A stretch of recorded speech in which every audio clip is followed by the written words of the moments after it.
बोलो क्या बोलो। साध्य साधन तत्व गुरु साध्य साधन तत्व, साध्य गोविंद, साधन हरि नाम, समर्पित आत्मा होना चाहिए। समर्पित होने से साधन हो जाता है। साधन, साधक क्या करेगा?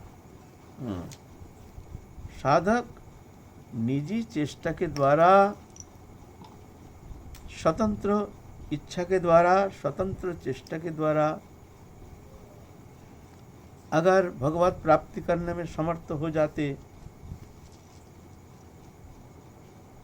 तो ना जाने कब तक ये पहुंच जाते भगवत चरण में। ये दुखमय संसार में कौन रहता? बाबा बाबा बोलिए। जान करके भी साधु कितना जन्म बीत जाता है ये भजन जीवन में। भजन में प्रवृत्त होकर के भी अपूर्णता के कारण फिर पुनः पुनः पुनः आता है, भजन करता है, कभी जोग कभी भोग, कभी भोग कभी जोग, इस तरह से चलता है तरंग जैसे। अज्ञात दशा है ना? तो ये तो कृपा सापेक्ष हो। ये तो गुरु कृपा से, भगवत कृपा से ही भगवत प्राप्ति संभव है। अनन्य चेता जो मांग सरति नित्य स तस्याहं सुलभ पार्थ नित्य युक्त सुजोगिना मम पुत्र तुकंतो दुःखालय मशाश्वतम नाप्नुवन्ति महात्मन संसिद्धि परमांगता। रमाने दे बाबा देवी सब संग विवेकन होई राम कृपा बिन सुरभाष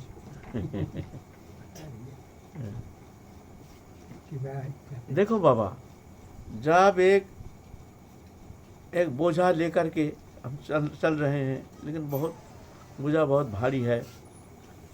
जब बहुत कोशिश कर रहे हैं, उठ नहीं पा रहा है, तो बगल से जो यात्री चलती है ना, उसको भी दया आ जाती है। भाई अच्छा भैया मैं थोड़ा पकड़ता हूँ ना, है ना? तो वो भी बिना कहे बिना पूछे वो भी सहयोग दे देते हैं। हैं? देखते हैं ये बहुत कष्ट कर रहा है, आराम जा रहे हैं बगल से, उठा नहीं पा रहा है, वो भी सहयोग दे देते हैं। तो भगवान तो परम करुणामय हैं। लेकिन ये साधन चेष्टा की तीव्रता, जहाँ जाके साधक एकदम हार जाता है और कोई चेष्टा कोई काम में नहीं आता है। अशेष विशेष चेष्टा करके भी वो देखते हैं जो हमारे चेष्टा के द्वारा किंचित मात्र आगे बढ़ने का कोई संभावना दिखता नहीं है, इस तरह से हार जाता है। तभी जाके आती है शरणागति, तब जा कर के शरणागति आती है, जो अब हमारे लिए और कोई रास्ता नहीं है, अब हमको समर्पित होना है, प्रभु की कृपा ही सार है ना? तो गीता में कहते अनन्य चेता जो मांग सरति नित्य स तस्याहं सुलभ पार्थ नित्य युक्त सुजोगिना।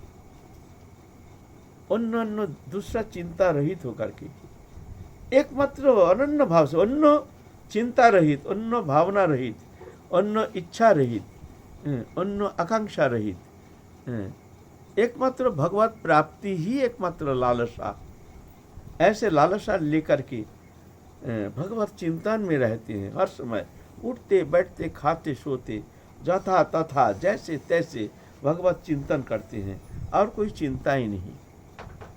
बोलते तस्याहं सुलभ पार्थ नित्य युक्त सुजोगिना। ऐसे नित्य हर समय हमसे जो युक्त रहते हैं, हमसे मिले हुए रहते हैं, चिंतन ही मिलन है।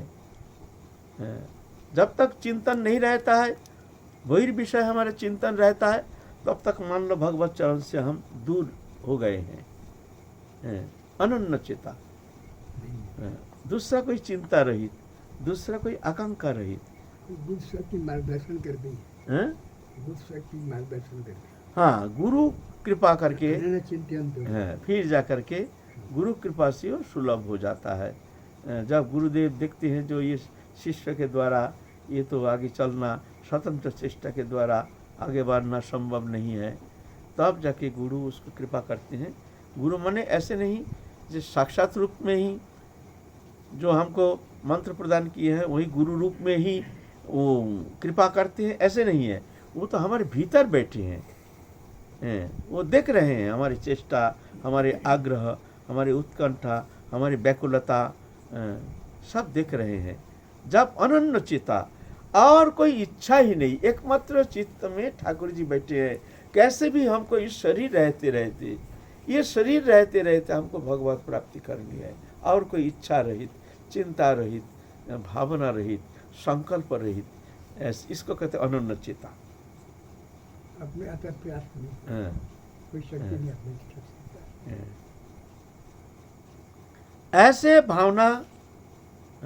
भावनात्मक होना बहुत कठिन है। ये तो भगवत कृपा से, गुरु कृपा से ही ऐसे मनोगति ऐसे होना संभव है, नहीं तो होता है स्वतंत्र चेष्टा के द्वारा ना होता है। माने गुरु कृपा से सहजलभ्य होता है। भगवान कृपा हो, राम कृपा या संत कृपा हो, जो नहीं है अपने चला जाएगा। संत कृपा, भगवत कृपा, ये गुरु कृपा के ही नामांतर है। जब गुरुदेव खूब प्रसन्न हो जाते हैं तो संत भी कृपा करते हैं, भगवान भी कृपा करते हैं, शास्त्र भी कृपा करते हैं। देखिए, साधक भजन करना शुरू किए हैं ना, जब वो भगवत चरण में समर्पित हो जाते हैं, दीक्षा काले कृष्ण करे आत्मसमर्पण, সেই কালে কৃষ্ণ তারে করে আত্মসম, সেই দেহ করে তার চিদানন্দময়, चिदानंद देह श्री कृष्ण के भजाए। तो जब ही भगवत चरण में समर्पित हो गए हैं, जब ये संसार सागर से पार होने के लिए गुरु चरण आश्रय करके, गुरु चरण में समर्पित हो करके, जब गुरु पादाश्रय ग्रहण करके गुरु कृपा से वो मंत्र प्राप्त हो चुके हैं, तब उस समय समस्त शास्त्र मूर्तिमंत तो भगवत स्वरूप। शास्त्र तो कोई शब्द नहीं, ग्रंथ नहीं, ये जो पुराण आदि, ये जो श्रुति स्मृति आदि, ये सब शब्द नहीं, ग्रंथ नहीं, किताब नहीं, साक्षात भगवत स्वरूप, साक्षात भगवत स्वरूप। ये नहीं जब हम भगवत अध्ययन करते हैं, नहीं सिर्फ शब्द दिख रहे हैं, एक किताब नहीं, साक्षात भगवत स्वरूप।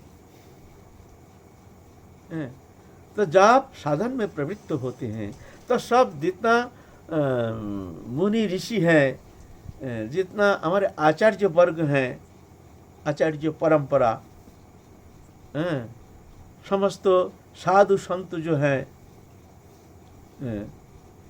भगवती कृपा शक्ति है, सब आके कृपा करने के लिए, साधक के ऊपर कृपा करने के लिए उनके सानिध्य में आ जाते हैं। चलो इस जीव को कृपा करो, ये संसार सागर से मुक्त होकर के भगवत प्राप्ति करने में समर्थ हो जाए। सब आते हैं कृपा करने के लिए, मांगने की आवश्यकता है नहीं, स्वतः ही आ जाते हैं कृपा करने के लिए।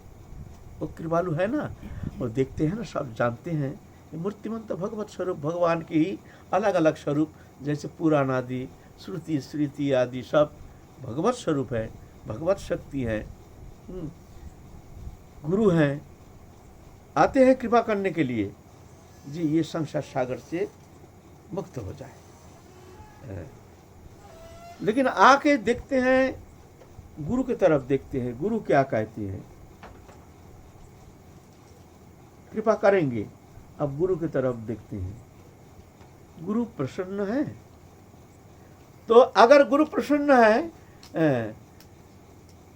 तो सब शास्त्र, सब पुराण, सब आचार्य, समस्त संत सब आशीर्वाद कर, तुमको मांगने की आवश्यकता नहीं।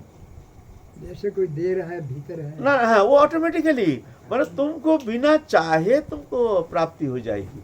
वो ऑटोमेटिकली मांग के थोड़ी मिलता है, हमको कृपा करो, कृपा करो। साधु संत के पास जाके कहते हमको कृपा करो, कृपा, ये शब्द सुनने में आते, ये शब्द से कुछ होता नहीं है। कृपा ऐसी चीज़ नहीं है, मांगने से मिलता नहीं है, बिना मांगे भी मिल जाता है।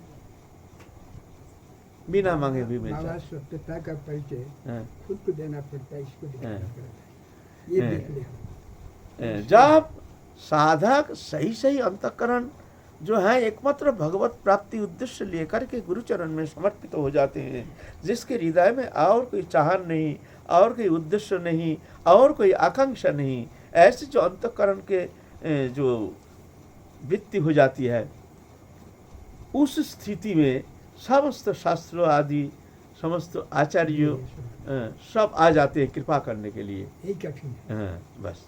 लेकिन ऐसी स्थिति अंतर जगत के होना तो बहुत कठिन है। दीक्षा काले कृष्ण करे आत्मसमर्पण, সেই काले कृष्ण तारे करे आत्मसम। अब प्रश्न आता है, कृष्ण तो आत्मसम कर लिया, तो हमारे अंदर इतना अवगुण, इतने अनर्थ ऐसे देखने में क्यों आता है? एक प्राकृतिक बुद्धि, भोग वृत्ति, इंद्रिय लालसा, राग देश इत्यादि सब भरपूर दिखने में आता है। क्यों होता है? भगवान जब ये कह रहे हैं जे दीक्षा काले कृष्ण करे आत्मसमर्पण, সেই काले कृष्ण तारे करे आत्मसम, तो कृष्ण हमको आत्मसमर्पण किए नहीं है, ये एकमात्र शब्द मात्र है। दीक्षा के समय साधक भगवत चरण में आत्मसमर्पण कर देते हैं और तत्काल ही भगवान उस भक्त को, साधक को आत्मसम कर लेते हैं, शुद्ध पवित्र कर लेते हैं। तो प्रश्न आता है, क्या तो हमने दीक्षा ग्रहण किए हैं, गुरुचरण में समर्पित हो गए हैं, भजन करने के लिए प्रवृत्ति हुए हैं, फिर भी हमारे अंदर इतना अवगुण, इतना लालसा, इतने देह प्रति, देहदैहिक वस्तु पदार्थ के प्रति आसक्ति, कुटिलता, छल कपट, राग देश हिंसा, काम क्रोध लोभ आदि, ये सब भरपूर दिखने में आता है। तो कृष्ण कैसे हमको आत्मसम किया है? वास्तव में जब देखा जाता है, ये शब्द जो है दीक्षा काले कृष्ण करे आत्मसमर्पण, आत्मसमर्पण माने क्या है? तुम्हारा आत्मसमर्पण तुमने किया,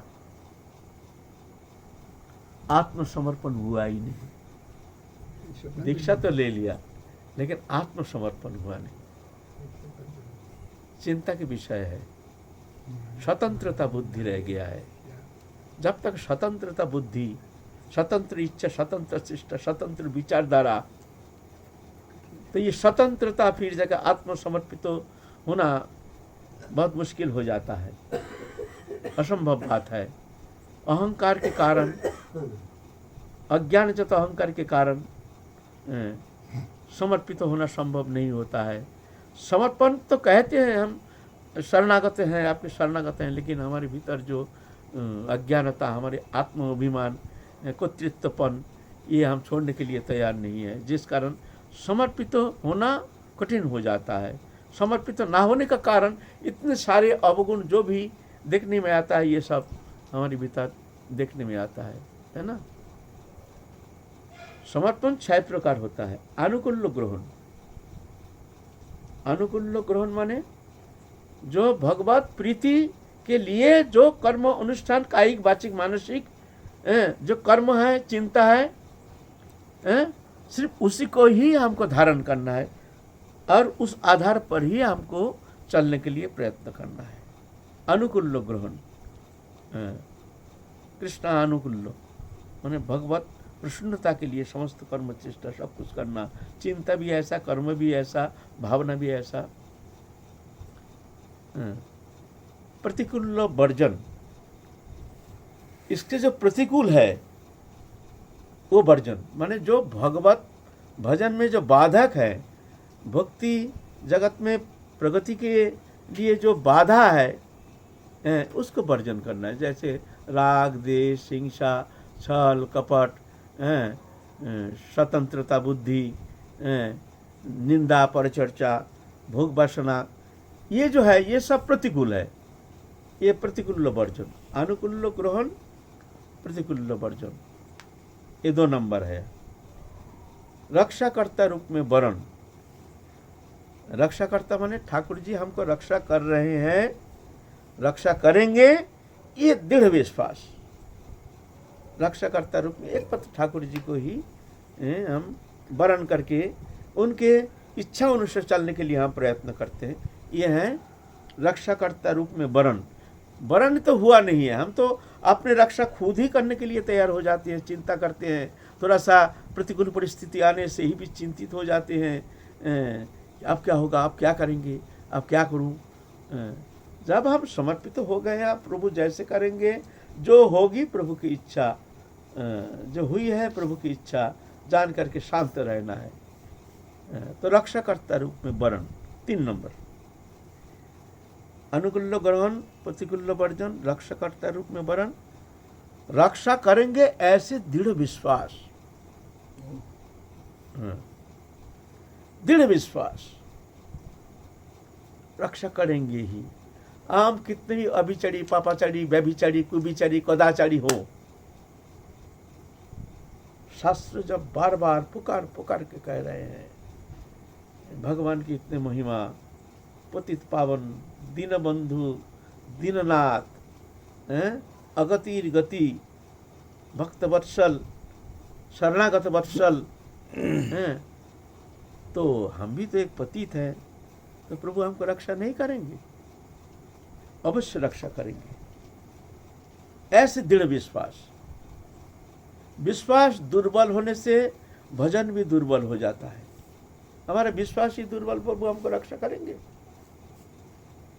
तो भजन में भी शैथिल्य आ जाती है। अरे भजन करके क्या होगा, हम तो महा पापाचारी, हम तो बहुत कुविचारी, हमारे द्वारा क्या भजन संभव है, हमारे द्वारा भजन होगा नहीं। प्रभु हम जैसे पापी को उद्धार करेंगे?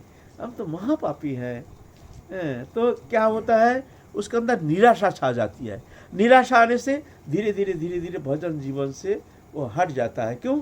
वो देखता है जो हमारे द्वारा, हमारे क्षुद्र साधन चेष्टा के द्वारा, हमारे साधन चेष्टा के द्वारा ये किसी भी अवस्था में हम भगवत सान्निध्य प्राप्त करने में समर्थ नहीं हो सकते हैं। तो धीरे धीरे भजन में शिथिलता आ जाती है। इसीलिए रक्षा करेंगे ऐसे दृढ़ विश्वास, करेंगे ही ऐसे दृढ़ विश्वास। ये फिर रक्षा की परिभाषा क्या है? मतलब सिर्फ शारीरिक आदि वेदी से रक्षा, न भजन रक्षा, सब रक्षा माने एक तरफ नहीं। रक्षा माने जैसे छोटा बच्चा को माँ रक्षा करते हैं छाती में लेकर के, ऐसे हमको रक्षा कर रहे हैं, करेंगे। रक्षा शब्द को माने क्या है? हमको रक्षा करेंगे व कर रहे हैं, उसका लक्षण क्या है?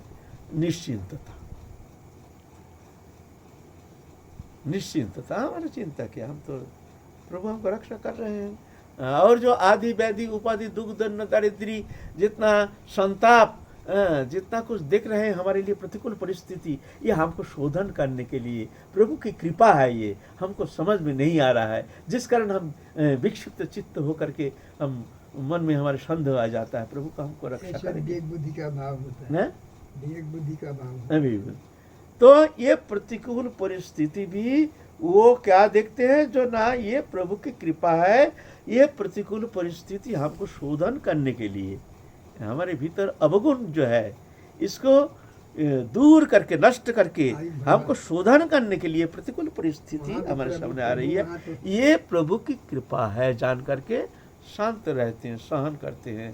प्रभु तुम्हारी इच्छा, जय हो प्रभु तुम्हारी इच्छा। कोई गाली दे रहे हैं, प्रभु ये तुम्हारी इच्छा। कोई प्रतिकूल परिस्थिति आती है, प्रभु तुम्हारी इच्छा, तुम्हारी इच्छा। अच्छा करो, बुरा करो, देखते रहते, दृष्ट बन जाते हैं। उसका विश्वास में कभी कमी नहीं आती है। क्यों? दृढ़ विश्वास, उसको मन में विश्वास हो गया जो प्रभु हमको रक्षा करेंगे ही, कर रहे हैं और करेंगे भी। ये विश्वास होना जरूरी है भजन जीवन में। तो 4 नंबर हो गया अनुकूल्य ग्रहण। अनुकूल्य ग्रहण शब्द का माने अगर तुमको समझना है तो गीता के 12 अध्याय देखो। अद्वेष्ट सर्वभूत अनंग मैत्र करुण वच निर्मम निरहंकार इत्यादि जो भी बातें है, ये सब अनुकूल्य, भगवत प्रीति के अनुकूल्य ये सब आचरण है, ये हमको करना है। प्रतिकूल्य वर्जन तद विपरीत जो है उसको प्रतिकूल कहा जाता है। अनुकूल्य ग्रहण, प्रतिकूल्य वर्जन। रक्षाकर्ता रूप में वरण, प्रभु ही हमारे एकमात्र रक्षाकर्ता। जगत में दान जान वित्त वैभव हमारे प्रियजन और जितना देखते हैं ये हमको क्या रक्षा करेंगे। प्रभु ही हमारे एकमात्र रक्षा करता है। जान करके जगत की जो भरोसा है ये मन से हटा देते हैं। अरे ये हमको क्या रक्षा करेंगे, हैं? रक्षा करते रूप में वर्ण रक्षा करेंगे, ये दृढ़ विश्वास हमको रक्षा करेंगे ही किसी भी कीमत पर, क्योंकि हम तो उन्हीं की सत्ता है ना, ये सत्ता तो उनके हैं। पंचभूत में फंस गया है अनादिकाल से, ये चतुर्विंशति तत्व में फंस करके शरीरधारी बन करके हम पापी बन गए हैं। आज ना हम पापी ना हम पुण्यात्मा, हम तो इससे अतीत है, ये तो सत्य है, मानो या ना मानो, हम तो इससे अतीत है, ये सत्य है। हमसे इसका संबंध था नहीं, है नहीं, होगा नहीं, होता नहीं, ये सत्य है। ठाकुर जी से हमारे नित्य संबंध, ये सत्य है। ये संबंध किसी भी अवस्था में टूटता नहीं, ये सत्य है। ठाकुर जी हमारे सबसे प्रियतम, ये सत्य है।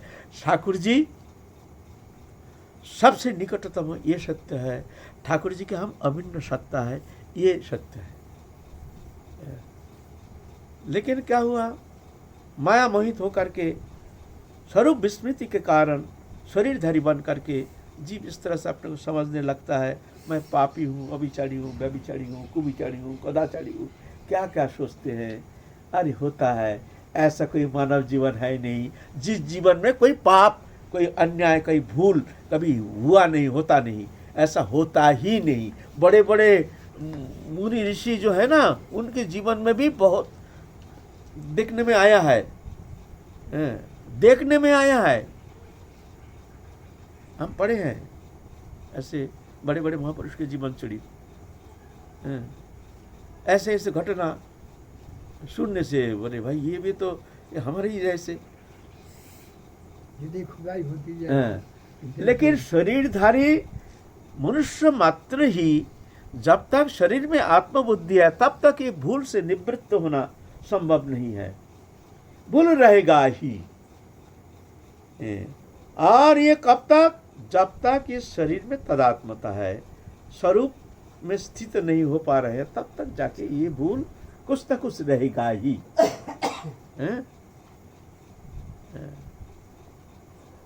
तो भगवान तो ये देखते ही नहीं, जो ये अभिचारी, व्यभिचारी, कुविचारी, कदाचारी, अपीचित सुदुराचार भजत मामानन्य भक्षादुर्व सम्मतम कौन तो प्रतिजान ही न में भक्ता पुनश्यति। ऐसे अभिचारी जो, कुविचारी जो, अति पापाचारी जो है, मेरे शरण में आने से वो मेरा भक्त हो जाता है, मैं बहुत जल्दी उसको धर्मात्मा बना देता हूँ। कौन तो तुम प्रतिज्ञा करके कह सकते हो, मेरा भक्त हो, मेरा शरणागत भक्त हो, कभी नष्ट होता नहीं है। तो इसीलिए ये भावना मन से हटाना जरूरी है। नहीं तो कभी कभी क्या होता है, ये भावना कभी कभी साधक के लिए विघातक हो जाता है, साधक आगे बढ़ नहीं पाता है। प्रभु क्या हमको रक्षा करेंगे? शायद हम जैसे पापाचारी को रक्षा नहीं करेंगे, तो फिर क्या होगा, भजन से हट जाता है मन, धीरे धीरे धीरे धीरे निराशा आ जाती है। और निराशा भजन के लिए एक विघातक होता है। निराशा होनी नहीं चाहिए। निराशा भजन का मृत्यु, आशा ही जीवन, निराशा ही मृत्यु। आशा माने हमको कृपा करेंगे ही, हमको कृपा करेंगे ही, और इसी जन्म में चाहे कितने भी पापाचारी, अभिचारी, व्यभिचारी हो, हमको इसी जन्म में ही कृपा करेंगे ही। यह है दृढ़ विश्वास। तो वो पाप तो एक साथ में तो निवृत्त नहीं हो सकता। पाप करने का जो स्वभाव है, देखो वो एक साथ में तो निवृत्ति क्या है, भगवान तो सब जानते हैं। वो चाहे तो एक पलक दृष्टि मात्र से ही उसको शोधन कर सकते हैं। जीवन में कभी पाप होगा ही नहीं, पाप प्रवृत्ति होगी नहीं। क्या प्रभु में ये शक्ति है? नहीं। भगवान कर्तुम अकर्तुम अन्यथा कर्तुम, क्या भगवान कृपा करके हमको इतना कृपा नहीं कर सकते जो हमारे भीतर जो पाप बुद्धि, पाप बीज है, वो संपूर्ण नष्ट हो जाए?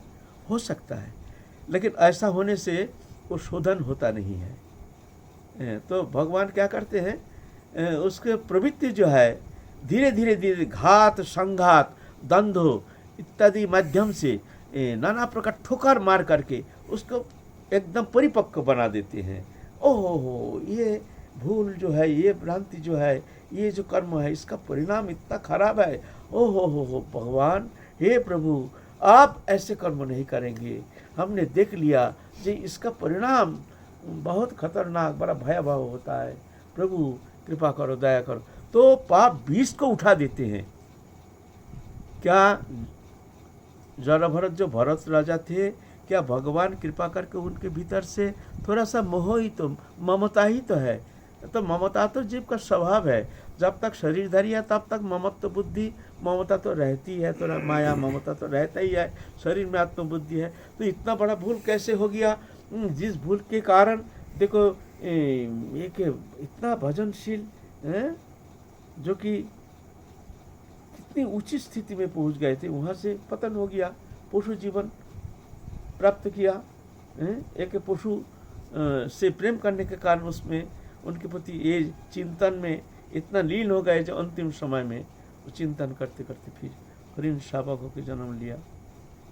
तो ये दिखाते हैं शिक्षा देने के लिए, भगवान कृपा करके उनके मन से मुक्त कर सकते थे, लेकिन थोड़ा सा उसके दुष्परिणाम जीव को शिक्षा देने के लिए, तत्सहित उनके भीतर से जो स्नेह ममता के जो बीज है उसको एकदम मूल से हटाने के लिए ऐसे भगवान ने कृपा किए हैं उनके प्रति, जिससे मन में ऐसे संकल्प कर लिए हैं प्रभु, जो छोटी सी स्नेह ममता के कारण जो इतनी दुष्परिणाम, प्रभु इस बार अगर हमको मानव जन्म मिल गया तो हम संसार से संपर्क ही रखेंगे नहीं, किसी भी अवस्था में किसी से, दुनिया के किसी से हम कोई रकम संपर्क रखेंगे नहीं। और ऐसे किए भी जरा भरत को जन्म लिए हैं, देखिए सब ज्ञान, पूर्ण ज्ञान, लेकिन बहुत घटना है ना।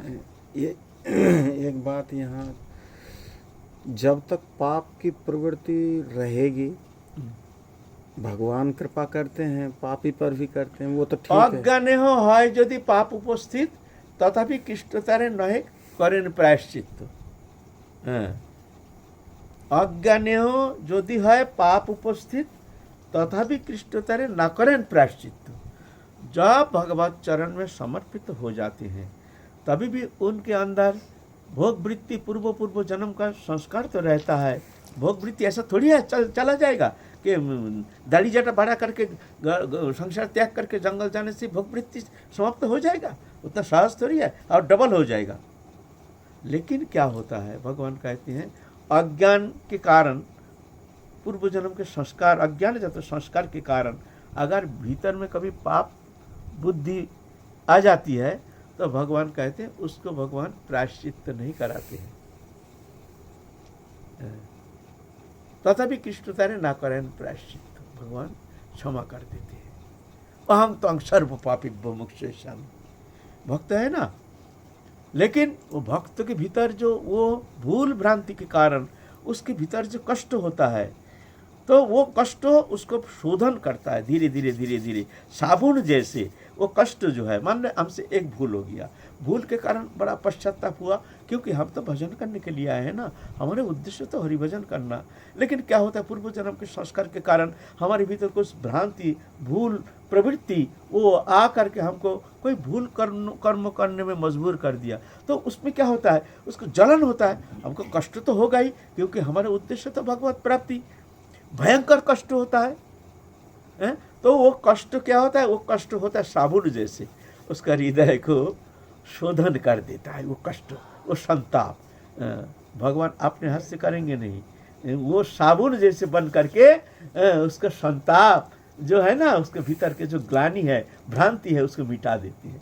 इस तरह से वो प्रवृत्ति के द्वारा भगवान उसको प्रवृत्ति से ऊपर उठने के लिए साबुन जैसे कर्म कराते हैं।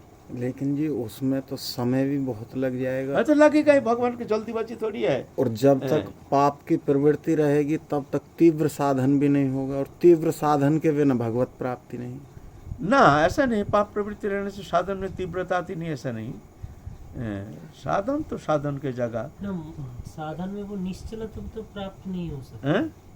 जब तक वो पाप प्रवृत्ति रहे वो निश्चलता तो प्राप्त नहीं हो सकती, एकदम मन की वही तल्लीनता। वो तो बार बार उसे गिराएगा। ना ना, बार बार थोड़ी की रहता है। जब उसके भगवत चरण में समर्पित होकर के भगवत प्राप्ति उद्देश्य लेकर के जो तीव्र भजन करने के लिए प्रयत्न करते हैं, तो धीरे धीरे धीरे धीरे धीरे धीरे ये भूल धीरे धीरे नष्ट हो जाता है। वो प्रवृत्ति जो है धीरे धीरे नष्ट हो जाता है। भगवान ऐसे थोड़ी होता है। इस तरह से ही तो हमारे समस्त मुनि ऋषि जो हैं, हमारे आचार्य पूर्वज हैं, सब इस तरह से ही घात संघात के माध्यम से ही भगवत प्राप्ति की है। ऐसे थोड़ी है, ऐसा नहीं जो ये कभी नष्ट होता ही नहीं, ऐसा होता ही नहीं, ऐसा होना संभव नहीं है। अहं त्वां सर्व पापेभ्यो मोक्षयिष्यामि मां शुचो, हम तुमको समस्त पापों से मुक्त कर देंगे, तुम चिंता नहीं करना। अच्छा, काल चलेंगे फिर। मूल प्रार्थना है। अगर हृदय से जितनी व्याकुलता और आकुलता से जितनी प्रार्थना अंदर से जगेगी उतना ही। हाँ, वो प्रार्थना जो है हार्दिक होना चाहिए, शाब्दिक नहीं। शब्दों से जैसे प्रार्थना करते हैं ऐसा नहीं, हार्दिक। छाती फट जाता है एक छोटी सी भूल के कारण, हृदय विदीर्ण हो जाता है, कहा नहीं जाता है किसको कहूँ। ठाकुर जी के सामने जाते हैं और छाती फाड़ के जैसे दिखाऊं, ठाकुर जी देखो हम चाहते नहीं, फिर भी देखो कैसे एक संस्कार आकर के हमको ऐसे कर्म करने में मजबूर कर देता है। अतः प्रयुक्त हम पापं चरति पुरुष अनिच्छन्न विवैष्णव बलादिव नियोजित अर्जुन प्रश्न कर रहे हैं। तो ये बात नहीं है, प्रभु उसको हृदय को परिशुद्ध कर देते हैं, है ना। अच्छा, काल चलेंगे, चलो फिर यही प्रश्न रहने दो, फिर काल आगे चलेंगे। अभी